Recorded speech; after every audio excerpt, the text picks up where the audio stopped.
محترم احبہ، جب حضرت موسیٰ علیہ السلام اللہ جل وعلا کی بارگاہ میں کلام کرنے کے لیے جا رہے تھے تو راستے میں ایک انتہائی مالدار شخص سے ملاقات ہوئی۔ وہ عرض کرتا ہے کہ اے اللہ کے نبی، اللہ جل وعلا کی بارگاہ میں میرا ایک پیغام پہنچا دیجیے گا کہ اے اللہ، تو نے مجھے اس قدر دولت عطا فرمائی ہے، اس قدر نوازا ہے کہ اب مجھ سے مزید یہ دولت سنبھالی نہیں جاتی، اب مزید دولت مجھے عطا نہ فرما اور اس سلسلے کو بند فرما دے۔ مجھے تو نے اس قدر نوازا ہے کہ اب مجھ سے مزید سنبھالا نہیں جاتا۔ اسی دوران ایک انتہائی غریب شخص بھی حضرت موسیٰ علیہ السلام سے ملا، جو زمین پر بیٹھا ہوا تھا اور مفلسی اور غربت کا عالم یہ تھا کہ سطر ڈھانپنے کے لیے بھی اس کے پاس کپڑے نہیں تھے، یہاں تک کہ زمین پر بیٹھے ہوئے ریت سے اس نے سطر ڈھانپا ہوا تھا۔ وہ بھی موسیٰ علیہ السلام سے عرض کرتا ہے کہ میرا پیغام بھی اللہ جل وعلا کی بارگاہ میں پہنچا دیجیے گا کہ مولا میری حالت بھی دیکھ، تو سب کو نوازتا ہے، مجھے کب عطا فرمائے گا، مجھے کب نوازے گا، میرے پاس تو سطر ڈھانپنے کے لیے بھی کپڑے نہیں ہیں۔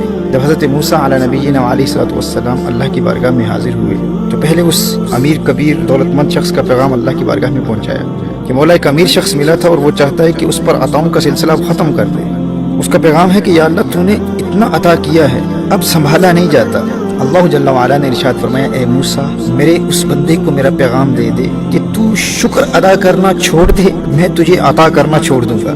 حضرت موسیٰ علیہ السلام عرض کرتے ہیں کہ یا اللہ، ایک انتہائی غریب انسان بھی ملا تھا اور اس کی حالت تو یہ تھی کہ سطر ڈھانپنے کے لیے بھی کپڑے نہیں تھے، یہاں تک کہ اس نے ریت کے ذریعے سطر ڈھانپا ہوا تھا، اور اس کا پیغام یہ ہے کہ مولا مجھے کب عطا فرمائے گا، مجھے کب نوازے گا، میرے پاس تو کچھ بھی نہیں ہے۔ اللہ جل وعلا نے ارشاد فرمایا، اے موسیٰ، اس غریب انسان کے لیے میرا پیغام یہ ہے کہ وہ میرا شکر ادا کرنا شروع کر دے، میں اسے عطا کرنا شروع کر دوں۔ اب فرق دیکھیے کہ اس امیر شخص کے لیے پیغام کیا تھا اور اس غریب شخص کے لیے پیغام کیا ہے۔ وہ امیر شخص کیونکہ اللہ جل وعلا کا شکر گزار بندہ تھا، اللہ جل وعلا نے ارشاد فرمایا اگر وہ شکر ادا کرنا بند کر دے تو میں عطا کرنے کا سلسلہ بند کر دوں گا۔ اور اس غریب شخص کے لیے پیغام کیا ہے کہ تو شکر ادا کرنا شروع کر دے، میں عطا کرنا شروع کر دوں گا۔ اب سیدنا موسیٰ علیہ السلام جب واپس آئے تو اس امیر شخص نے پوچھا کہ اے اللہ کے نبی، کیا میرا پیغام اللہ جل وعلا کی بارگاہ میں پہنچایا تھا؟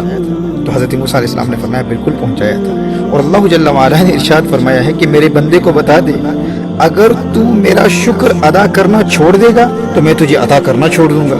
اس امیر شخص نے جواب دیا، اے موسیٰ، یہ کیسے ہو سکتا ہے؟ محترم احباب، ذرا اس امیر شخص کے جواب پر غور کیجئے گا۔ وہ کہتا ہے کہ اے اللہ کے نبی، یہ کیسے ہو سکتا ہے، یہ کیسے ممکن ہے کہ میں شکر ادا کرنا چھوڑ دوں؟ اس شکر کے علاوہ میرے پاس ہے ہی کیا؟ جب میرے پاس کچھ نہیں تھا اس وقت بھی شکر کی دولت تھی، میں سب کچھ کر سکتا ہوں لیکن شکر کی دولت سے محروم نہیں ہو سکتا۔ اے موسیٰ، جو کچھ بھی ہو جائے میں شکر ادا کرنا نہیں چھوڑوں گا۔ حضرت موسیٰ علیہ السلام نے ارشاد فرمایا اگر تو شکر ادا کرنا نہیں چھوڑے گا تو اللہ جل وعلا تجھے عطا کرنا نہیں چھوڑے گا، اگر تو شکر ادا کرتا رہے گا تو اللہ جل وعلا تجھے نعمتیں عطا کرتا رہے گا۔ اللہ اکبر۔ محترم احبہ، پھر وہ غریب شخص بھی حضرت موسیٰ علیہ السلام سے ملتا ہے اور عرض کرتا ہے کہ میرے پیغام کا کیا بنا، میرا پیغام اللہ جل وعلا کی بارگاہ میں پہنچایا؟ سیدنا موسیٰ علیہ نبینا علیہ الصلوۃ والسلام نے ارشاد فرمایا کہ اللہ جل وعلا کا پیغام تیرے لیے یہ ہے کہ تو میرا شکر ادا کرنا شروع کر دے، میں تجھے عطا کرنا شروع کر دوں گا۔ اس نے فوراً جواب دیا کہ اے اللہ کے نبی، میرے پاس ہے ہی کیا، میں کس بات پر شکر ادا کروں، میرے پاس تو کچھ ہے ہی نہیں، مجھے اللہ تعالیٰ نے دیا ہی کیا ہے کہ میں شکر ادا کروں، میں تو اپنا سطر بھی اس ریت سے ڈھانپ کر بیٹھا ہوا ہوں، میرے پاس ہے ہی کیا کہ میں شکر ادا کروں، اللہ نے مجھے دیا ہی کیا ہے۔ میرے دوستو، جو ہی اس نے یہ جملے کہے نا، ہوا کا ایک تیز جھونکا آیا اور اس ریت کو بھی اڑا کر چلا گیا، جو ریت اس کے پاس تھی وہ بھی چلی گئی۔ میرے دوستو، یہ ہے شکوے کا وبال، جو ہے وہ بھی چلا جاتا ہے۔